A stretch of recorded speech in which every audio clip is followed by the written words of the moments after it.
Daan muna tayo dito sa fish market kung ano yung tinda nila dito. Tingnan yung kuha nila dito. Isda. What kind of fish this? This one, haribut? No? Wala na atang summer ngayon. Ayan o, pabalik na naman yung winter siguro. Hindi pa nga nakaranas ng summer sa Greenland. Nag-snow na naman. Good morning mga kabayan. So ngayon papasok tayo sa trabaho na naman. Ngayon ay pupunta tayo dun sa kabilang project mga kabayan, no? Dahil doon na naman tayo na-assign. Kasi yung kasama natin, wala pa tayong ligo mga kabayan. Kasi gabi ako naliligo. Malamig kasi dito maligo pag umaga. Yung kasama ko pala mga kabayan, mayroong cancer yung papa niya. Kaya mag-isa lang ngayon doon yung isang lokal dito nagtatrabaho. Humingi sila ng backup. So ako yung pinadala ng boss ko doon. Gumising ako dito 5:30 kasi alas 6 yung pasok ko kada umaga. Tapos pagkagising ko mga kabayan, yung anak ko, asawa ko tulog pa kasi yung pasok ko ng asawa ko minsan alas 7, alas 8, alas 9. So pagkagising natin, hinugasan ko agad yung bibiro ng anak ko. Tapos nag-init lang ako mga kabayan ng yung pagkain na niluto ng misis ko. Kasi paggabi nagluluto na siya yan para pagka umaga initin ko na lang, tapos kain, tapos diretso na ng trabaho. Ito yung umaga natin mga kabayan, oh. Makulimlim, walang araw. Tapos mga kabayan, para nagpapag siya. Yan, ito yung mga bahay dito. Yan, ganito kaganda yung umaga. Pagising mo, sarap magkape. Presko yung buong paligid. Yan, ito yung paligid natin. Meron pa rin snow dito, hindi pa rin natunaw. So ngayon papasok tayo mga kabayan, papakita ko sa inyo doon yung area at bagong area ko na tinatrabuhan. Malapit siya sa fish market. Tara, samahan nyo ako. Tuwing umaga dito mga kabayan, yung nahirapan talaga gumising dahil masarap matulog, masarap hindi papasok. Parang yung katawan mo parang tamlay pa rin mga kabayan kahit nakatulog ka na ng maayos. Pero sa Pilipinas mga kabayan, hindi naman ganito. Pag alas 4 gising na ako sa Pilipinas, alas 5 gising na ako niyan. Masigla yung katawan ko. Dito iba yung katawan ko, parang bagsak siya. Pero okay lang yan mga kabayan. Tiis-tiis lang muna tayo para sa pamilya. Tara, punta na tayong trabaho. Yun, papasok na tayo ng trabaho mga kabayan, no? Yung lamig niya ngayon mga kabayan, masarap siya dahil moist. Dalawa kasi yung lamig dito mga kabayan, yung dry yung hangin, yun yung masakit. Ito naman yung lamig niya pag umaga. Alam niyo yung sa probinsya, parang ganun siya. Pero sobrang lamig naman dito. Moist lang siya mga kabayan, no? Presko siya. Hindi kagaya yung dry yung hangin, masakit. Ngayon nandito na tayo sa ating tatrabahoan mga kabayan. Ito yung fish market mga kabayan, no? Dito ako bumibili dati ng salmon, yung red fish. Dito dinadala ng mga fisherman yung mga isda na huli nila. Pero yung mga fisherman na mga kabayan, no, na maliliit lang na fisherman, dahil yung isda talaga dito sa Greenland ay dinadala sa Denmark, part ng Europe, doon yan binibinta. Dito yung may mga nagdadala dito, yung mga fisherman lang, tapos nagpupwesto lang sila dito. Kaya medyo mura yung isda dito dahil sila lang mga kabayan ang kumukuha, tapos direct na sa kanila doon mo bibilhin dahil pumipwesto sila dito. Kaso kadalasan dito na isda, yung dinadala nila yung mga whale, seal, may mga karne din dito, reindeer, mosk, yung mga karnin nila dito mga kabayan. So iba yung lasa niyan, hindi tayo nasanay. Yung project namin ayan mga kabayan. So dyan tayo papasok at magtatrabaho. Pasyal ko muna kayo dito saglit mga kabayan dahil maaga pa dito. Alas 7 pala sila pumapasok. So alas 6 dito mahigit. So aantayin ko muna kasi sarado sa loob. Ito yung mga gilid natin. Nasa city tayo. Yung likod natin yung Nok City, Nok Center. Ito po yung mga bahay, mga pula. Tapos ito po yung fish market mga kabayan. Titingnan natin mamaya kung meron tayo ditong mabibili. Gusto ko sana yung red fish at saka yung salmon. Yun yung palagi kong binibili dito. Tapos ito yung mga bahay sa ibaba. Ang problema nito mga kabayan, sarado pa dito dahil alas 7 pala sila pumapasok. Ako kasi mga kabayan, alas 6 talaga ako pumapasok. Hindi doon kasi sa ibang site bukas na. Dito wala pa akong susi. Meron pa ditong snow na hindi natunaw. Ayan. So medyo luma na ito. Ni-renovate lang ito mga kabayan, no? Ayan o, sarado pa. Tingnan natin dito sa kabila. naglabasan na yung mga bato, damo. Yan, nasira pa ito yung hagdan. So akyat tayo dito. Sobrang tagal na tong hagdan na to. Matibay naman siya mga kabayan dahil hindi naman kasi mabilis masira yung mga, lalo na yung mga kahoy dito. Kumukunat siya pag tumatagal. Yan, so dito tayo sa itaas. Ayan po yung pinuntahan natin dati, oh. Yung may statue. Yan. Tapos ito yung pong paligid natin. Napaka-presko ngayon mga kabayan. Medyo lumalabas na yung init dun sa gilid, oh. Natatakpan kasi dahil makapal yung ulap ngayon. Tapos dito yung Nook Center, yung nag-iisang mall mga kabayan, oh. Yan, napakataas niyan pero hanggang first floor lang yung may mga tinda dyan pwesto. Sa itaas daw kasi sabi nila sa government daw yan. Mga employees sa government. Yan, tingnan natin kung bukas na dito. So sarado, no? Wala tayong susi mga kabayan. So medyo mahirap. Maganda nitong hagdan nila mga kabayan, no? Symbol lang ito. Kadalasan kasi dito ng mga gamit na dinadala, symbol na siya mga kabayan, no? Or na factory made na siya. Dito mo lang asimbolin. Yan, ito. Hindi siya kinakalawang mga kabayan. Para siyang alloy or ano ba yung klase na isa pa na hindi kinakalawang siya. Sobrang tagal na ito. Dahil lumang bahay na to dito yung nirenovate namin. Ayan, nasira na nga to dito mga kabayan, no? Ayan, so ito yung paligid natin. Ipasyal ko muna kayo dito mga kabayan, no? Habang wala pang tao dun sa tinatrabuhan ko. Siguro maya nandyan na yan. Nandito tayo. Wala talagang tao dito sa labas. Oh, pagka ganito sa atin sa Pilipinas mga kabayan, pagka alas 6, alas 5, mayroon na ditong tumatambay, yan, nagkakape. Tapos may nagmamarites na dito mga kabayan, oh, kahit summer dito.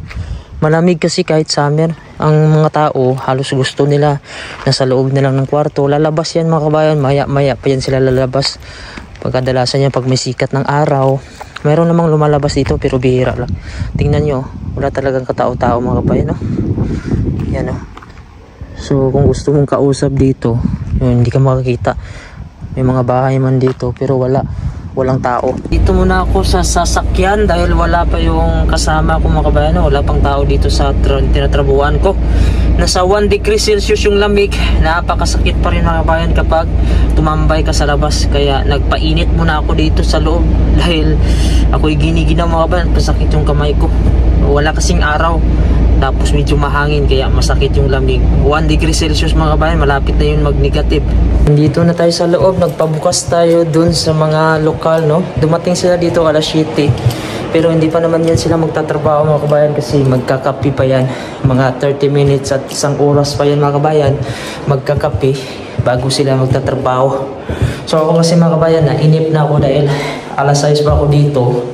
Wala pa kasi akong susi. Siguro i-adjust ko na lang yung oras ko pagkadating ko dito. Alas 5 ako umuwi. Mag alas 6 na lang ako uwi mga kabayan para mahabol ko pa rin yung oras ko na 11 hours. Ngayon mga kabayan, paalis ako. Tumawag yung boss ko na nahulog daw yung sasakyan niya sa may kanal. Hindi na ata makaahon. Ngayon susunduin ko sa mga kabayan dahil kukunin ko yung gamit. Ito yung paligid natin ngayon mga kabayan, no? Napakalinis pagka wala na siyang snow. At yung mga bahay mga kabayan, no? Nagsilabasan na yung kulay talaga na ganda niya pagka wala siyang snow. Nakapatong lang talaga yung mga kabayan sa mga bato. Yung pundasyon niya may semento tapos nakahang siya. Bihira lang dito, walang lupa dito. Mga buhangin yung kuhan dito, ilalim. Ayan, medyo mapags lang ngayon at presko pa rin yung paligid natin. Ayun yung boss ko mga kabayan, yun yung sasakyan niya sa may right side nakaparking. Dahil nasiraan siguro siya, ayaw na mag-start. Dito kami sa Auto Nord mga kabayan, no? Subaru. Dito kasi naka-insured yung sasakyan ng boss ko. Ngayon ibibigay niya yung susi kasi yung sasakyan niya iniwan niya dun sa may highway. So hinatid ko lang siya dito. So hindi lang ako nag-video mga kabayan sa kanya, no? Pero pwede naman, kaso nahihiya talaga ako mga kabayan pagka ganito. Ayan, so ito po yung mga sasakyan dito na mga inaayos. Mga Pilipino din dito yung mga technician mga kabayan, no? Ayan, kadalasan dito na nagtatrabaho talaga mga technician, mga Pilipino. Cute ng mga bata mga kabayan, no? Sa mga daycare to sila. Ayan, nilalabas yan sila minsan mga kabayan, lalo na pagka ganito alas 11. Pero medyo malakas yung hangin. Ayan, ganyan yung tinatrabuhan ng misis ko. mga daycare, yung inaalagaan nila yung mga bata na iniiwan ng mga nanay. So pero hindi dito nagtrabaho misis ko, doon sa kabilang daycare yun. Ngayon mga kabayan, break time ko na dito, tanghali. So daan muna tayo dito sa fish market kung ano yung tinda nila dito. Tingnan natin kung ano yung karne na tinda nila. So meron ba tayong alikabok dito? So yan, tara mga kabayan, samahan nyo ako. Pasok tayo dito sa fish market dito sa Greenland, or yung wheat market nila, no? Kasi ito po yung fish market dito. Yan, tingnan natin kung ano tinitinda nila.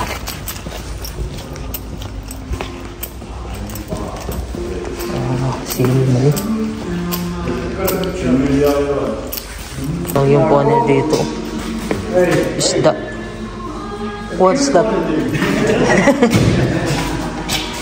What kind of fish is this? This one haribut? No. No? You have haribut here? Here we have a big halibut. Big. Isda. May kaliskis pa to. What this? Catfish. Codfish. Also codfish. And this one? Otak. What's the English name? This is big halibut. Halibut? Big? Yeah, this is big halibut. Do you have small here, no? Yeah. Which one?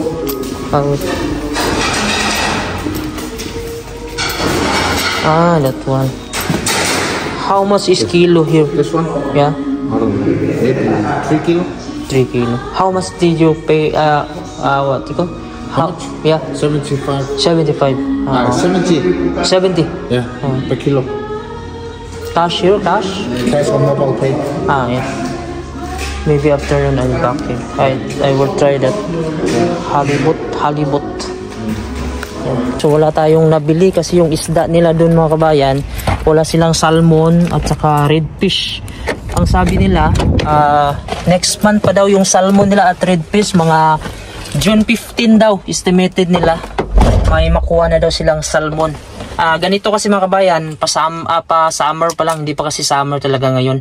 Ang isda nila doon mga kabayan, yung haribut. So masarap yung haribut mga kabayan, kaso wala pa akong pera ngayon.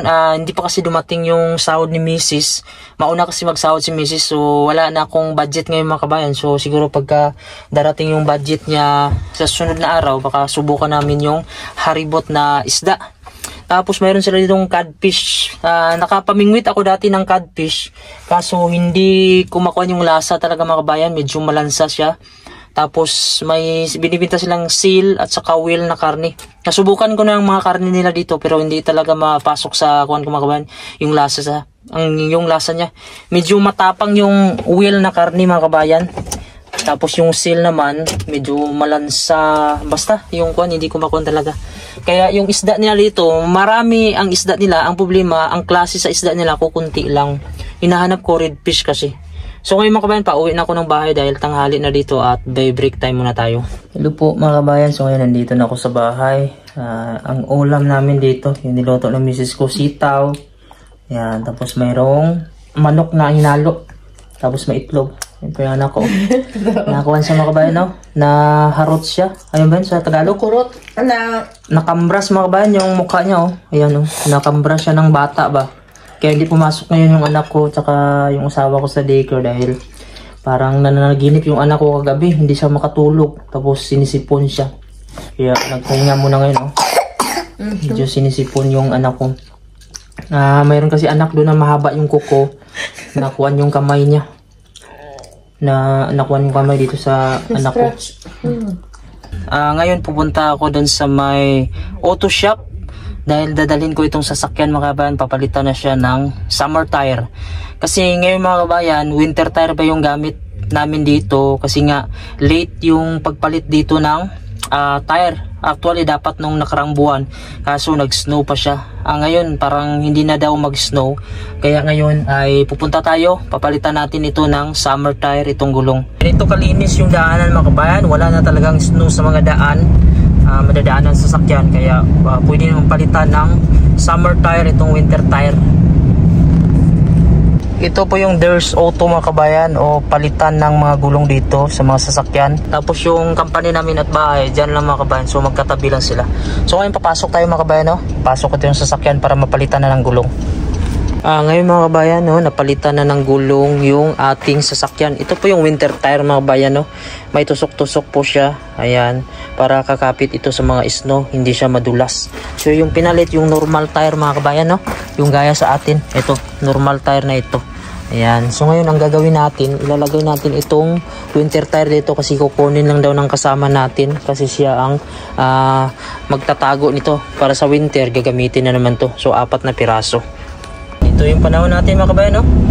Talagang napakaganda talaga dalhin yung normal tire lang gaya sa atin. Medyo kuwan talaga, maramdaman mo na kumakapit siya. Ayan, ito yung paligid natin, no? Sobrang tirik na tirik yung araw. So papunta na tayo sa ating trabaho. Ayan, wala na atang summer ngayon. Ayan, no? Pabalik na naman yung winter siguro. Hindi pa nga nakaranas ng summer sa Greenland. Nag-snow na naman. Kapapalit lang ng summer tire yung gulong ko, pero eto, pag tuloy-tuloy ito mga kabayan, madulas na naman tong kalsada at papalit na naman ng winter tire kasi delikado ito. Ayan, pero nasa 0 degrees pa, pero pagka tuloy-tuloy mag minus na naman, ayun yung tendency na madulas yung kalsada, mahirap magbiyahe. Umulan na naman ng snow, so parang pabalik na ata ng winter na naman, no?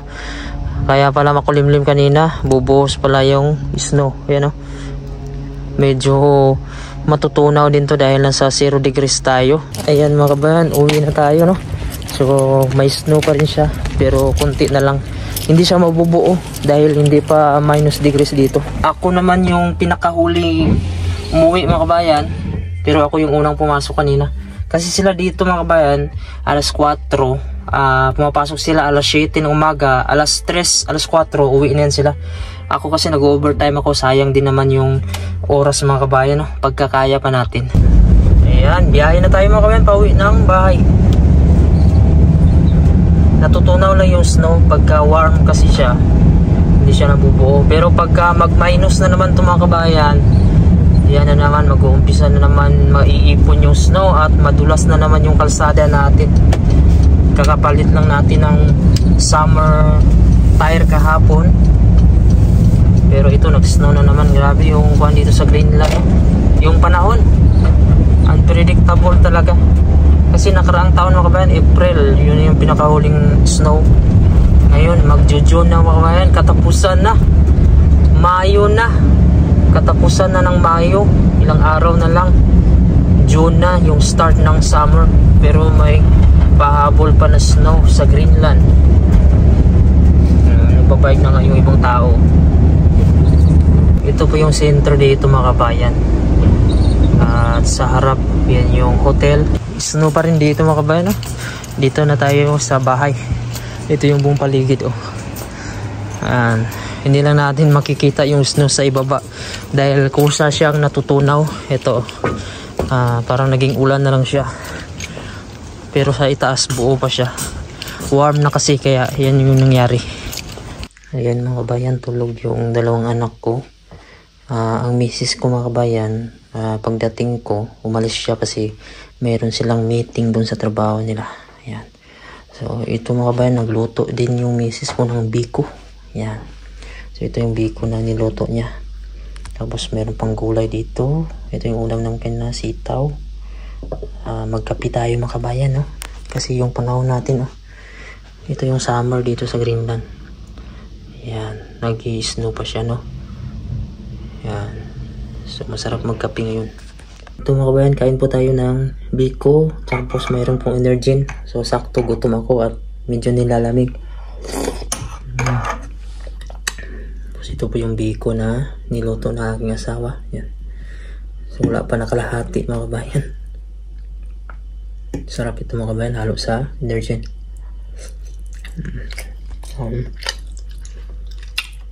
Kain po tayo. Ayan po. Isang panahon natin, nag-snow.